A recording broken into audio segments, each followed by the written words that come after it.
네, 안녕하세요. 부산대학교 윤병조입니다. 오늘 연사는 세종대학교의 박문규 교수님이십니다. 양력에 대해서 말씀을 드리겠습니다. 박문규 교수님은요, 한양대학교에서 원자력공학사를 하셨고요. 그 다음에 카이스트에서 석사 박사를 하셨습니다. 이후에 주로 산업체에서 많은 일을 하셨는데요. 한국전력공사 전력연구원에 대전에 있습니다. 수석연구원을 역임하셨고요. 그다음에 미국 애플이 이제 전력연구원, 우리나라 전력연구원하고 비슷한 뭐 전 세계적인 연구기관이죠. 그래서 애플이의 선임연구원을 역임하시고 이후에 이제 한국수력원자력중앙연구원에서 이제 연구원으로 일을 하시고 2013년 3월 세종대학교에 원자력 전공이 생기시면서 초대 교수님으로 이렇게 부임을 하셔서 학과를 셋업하시고 뭐 이렇게 하셨습니다.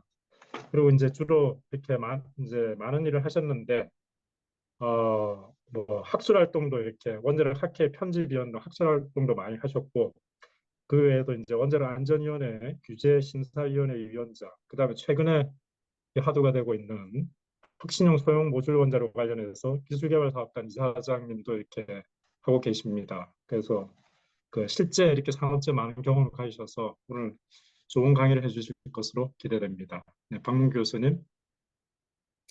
예, 안녕하세요.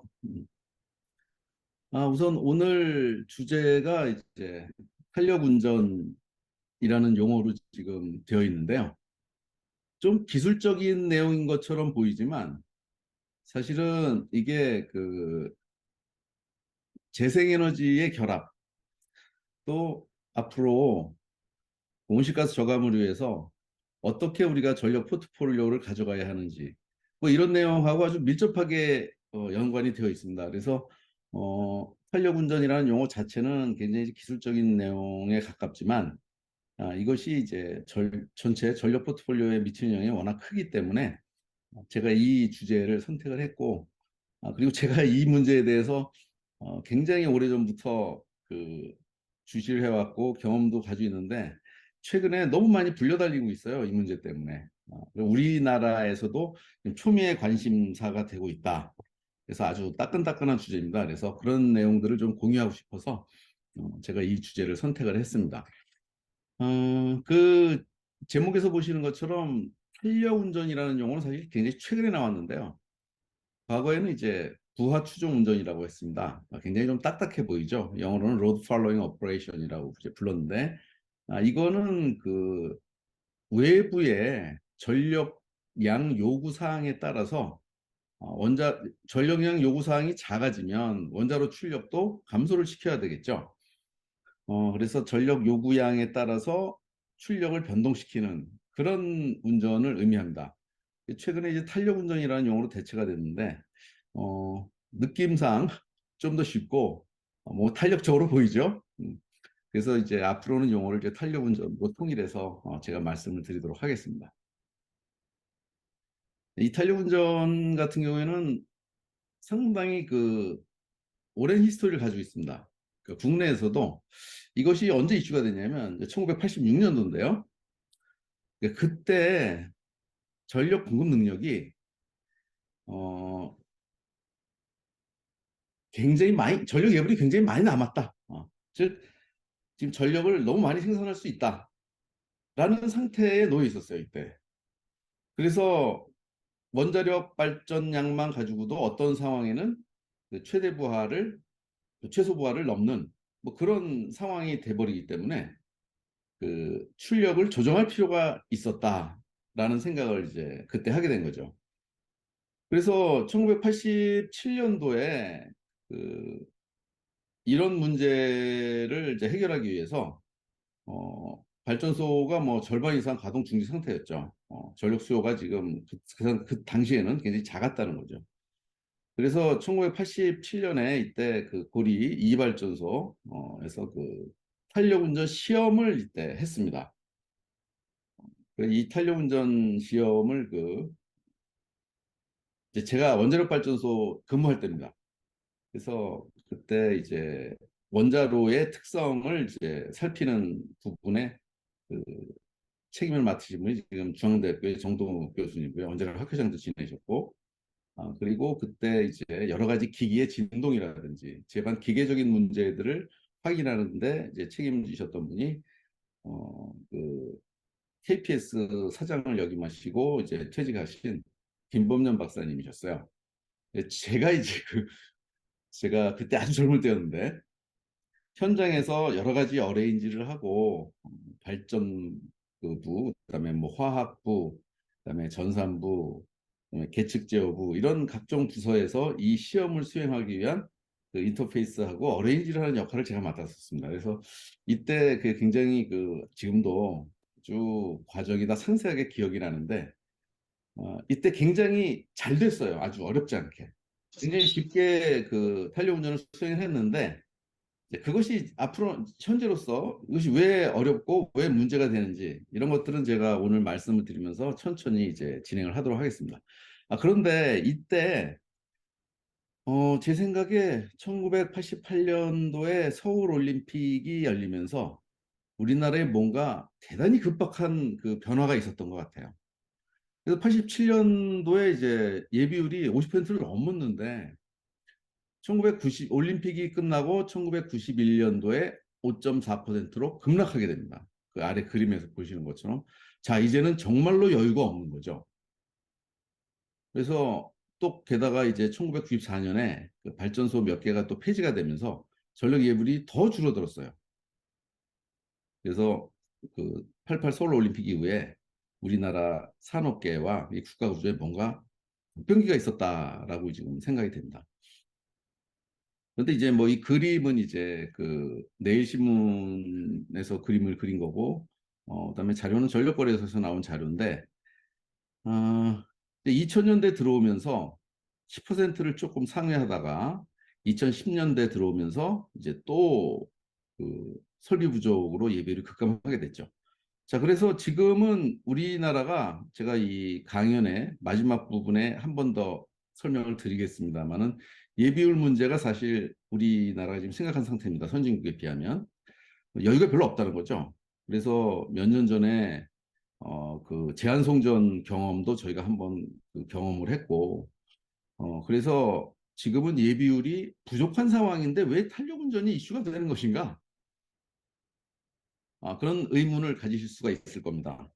아, 그 예비율이 이렇게 작고 전력이 부족한 상황이 올 수 있음에도 불구하고 원자력 발전소에 출력을 감발하는, 출력을 내리는 그런 그 탄력 운전 필요성이 왜 대두가 됐는지 이것이 이제 재생에너지 연계와 밀접한 관계가 있습니다. 그래서 그 내용을 제가 조금 말씀을 드리려고 합니다. 자, 우선 그 원자력 발전소가 이런 출력 조정이 어렵다고 일반적으로 알려져 있습니다. 그런 이야기를 들으신 그 분들도 계실 거예요.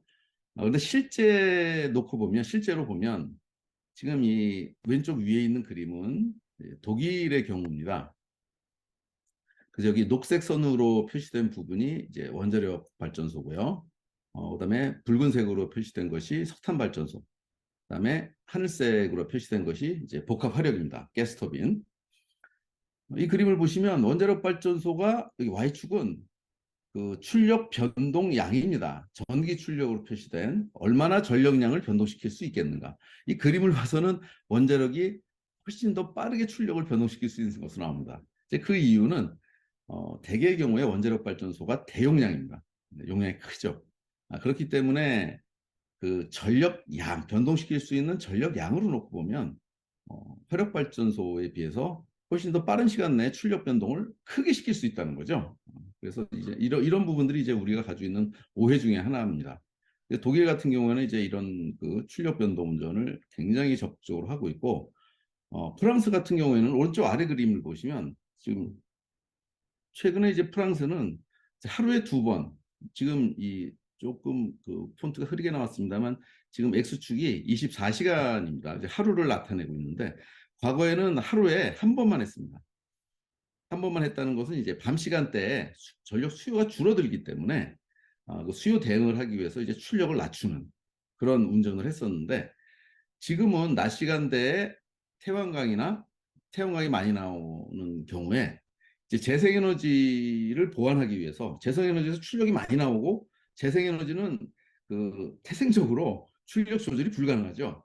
그래서 재생에너지가 많이 나올 때는 원자력 발전소도 빠르게 출력을 내려서 이 재생에너지의 그 발전 상황을 도와주는 그런 운전을 지금 하고 있습니다. 그래서 그 독일이나 프랑스를 보면 이 원자력 발전소도 전력 부하 조절 능력이 매우 우수하고 선진국에서 이미 하고 있습니다. 근데 왜 국내에서 이제 이런 것이 이슈가 됐냐면 우리나라는 지금까지 어, 이 탄력 운전, 즉 출력 조절을 할 필요성이 없었다는 거죠. 원자력 발전소가 발전 단가가 가장 그 저렴하기 때문에 당연히 경제적인 원전을 그 기저부하로 사용을 하고 출력 변동 없이 최대한 많은 발전을 하는 것이 경제성이 훨씬 더 유리할 겁니다. 그래서 지금까지는 우리나라는 필요성이 없었는데 문제는 이제 재생에너지, 특히 태양광이 전력계통에 많이 진입을 하면서 우리나라도 이제는 원자력 발전소가 출력 변동 운전을 해야 되는 그런 상황에 몰리고 있고 또 최근에 체코를 비롯해서 뭐 폴란드 여러 유럽 국가들의 우리 원자력 발전소를 수출하는 문제가 대두되고 있습니다. 그러니까 유럽 국가는 그 지금까지 이런 출력 변동 운동을 많이 해왔기 때문에 우리 발전소가 유럽에 수출되고 그 경쟁력을 갖기 위해서는 우리도 이런 탄력 운전 성능을 확보해야 되겠다, 보유해야 되겠다. 이런 그 이슈가 최근에 대두되고 있기 때문에 원자력 발전소의 탄력 운전은 재생에너지 그 발전량을 도와주는 측면, 재생에너지 연계 측면이 있고 또 한 가지는 유럽 발전소에 비해서 우리나라 발전소가 성능 측면에서 경쟁력을 가질 수 있도록 두 가지 측면에서 이제 탄력 운전의 필요성이 대두되고 있습니다. 미국 같은 경우도 우리나라와 마찬가지로 지금까지 기저부하용으로만 원자력 발전소를 활용해 왔기 때문에 사실 미국도 이 부하 추정 운전 경험이 거의 없습니다. 우리나라하고 좀 비슷한 상황이죠. 그래서 여기 그림에서 보시는 것처럼 이 전력 그 발전 요구량이 국가별, 계절별, 시간대별로 큰 폭으로 변하는 상황이 도래를 했습니다, 지금. 그리고 원자력 발전소는 전통적 기저부하 운전을 이제 해왔지만 이 태양광 풍력, 이 변동성이 큰 재생에너지 보급량이 늘어남으로 해가지고 에너지 저장 설비를 구축하는 것은 물론이고 이제 탄력 운전을 즉 출력을 변동시킬 수 있어야 이 전력망의 신뢰도를 확보할 수 있게 됐다. 이런 요구가 많이 들어오고 있고 특히 최근에 그 전력거래소 그 회의에 제가 굉장히 자주 참석을 하고 있는데 전력거래소 입장에서는 원자력 발전소도 빨리 출력 변동 운전을 활발하게 해줘야 된다라는 요구가 지금 많이 들어왔고 특히 그 뭐 추석이나 휴일에 이미 그 원자력 발전소의 탄력 운전을 국내에서 시행하고 있습니다. 생각보다 자주 하고 있어요. 그럼 그 이런 출력 변동 운전이 그 재생에너지 간헐성을 이제 보완하는 거죠. 재생에너지는 나올 때는 나오고 안 나올 때는 안 나오지 않습니까? 태양광 같은 경우에도 날이 흐리거나 해가 지게 되면 뭐 발전량이 나오지는 않으니까 그럼 무엇인가로 그 발전량을 대체해 줘야 됩니다. 그래서 이 재생에너지의 그 가능성을 보완해 주는 것이 굉장히 이제 중요한데 여러분들 지금 보시고 계신 화면은 이 일렉트리시티 맵이라고 하는 그 휴대전화 앱입니다. 그래서 여러분 휴대전화에 설치하실 수 있고요. 그리고 전 세계 지역별로 여기 회색으로 표시되고 있는 곳은 그 데이터가 올라오지 않는 지역입니다. 유럽 국가들은 이제 대부분 이제 이 전력을 생산하기 위한 발전원이 어떤 것이 사용되고 있는지 지금 실시간으로 계속 업데이트되고 있는 그 아주 유용한 앱입니다. 그래서 이제 가끔 이제 들어가서 보시면 지금 그 재생에너지는 얼마가 발전되고 있고 화석연료 또 원자력 그 발전은 지금 유럽 국가에서는 어떻게 운영이 되고 있는지 실시간으로 여러분들 확인해 볼 수 있는 아주 훌륭한 앱입니다. 그래서 이 그림에서 보시는 것처럼 초록색이 진해질수록 온실가스가 적게 나오는 국가들입니다. 그리고 밤색이 짙어질수록 온실가스를 많이 배출하는 국가입니다. 여기 보시면은 가장 그 진한 색으로 나오고 있는 곳이 이제 폴란드고요. 그 옆에 독일. 이런 국가들이 지금 굉장히 온실가스를 많이 배출하고 있는 국가들입니다. 그 옆에 그림을 보시면 이제 독일이 자, 주간에 태양광이 많이 나올 때입니다. 여기 솔라 지금 많이 나오고 있죠? 이때 이제 리뉴어블 에너지, 즉 재생에너지가 63% 발전을 하고 있고, 그다음에 그 온실가스 카본 배출량은 225g이다. 킬로와트아워당. 이렇게 그 정량적인 데이터들을 보여주고 있습니다. 이때는 이제 태양광이 많이 나올 때였고요. 그다음에 여기 그 독일 같은 경우에는 그 화석연료를 굉장히 많이 사용하고 있어요. 그래서 태양광이 나오지 않을 때는 이 가스나 이제 석탄 발전량을 이제 늘려야 되는 상황입니다. 그래서 오른쪽에 보시면 이때는 지금 태양광이 안 나오고 있죠. 날씨가 흐렸던 것 같아요. 지금 낮 시간대인데 점심시간 때쯤 되는 것 같습니다. 그래서 이 태양광이 나오지 않다 보니까 지금 그것을 보충하기 위해서 여기 가스 발전량은 늘렸죠.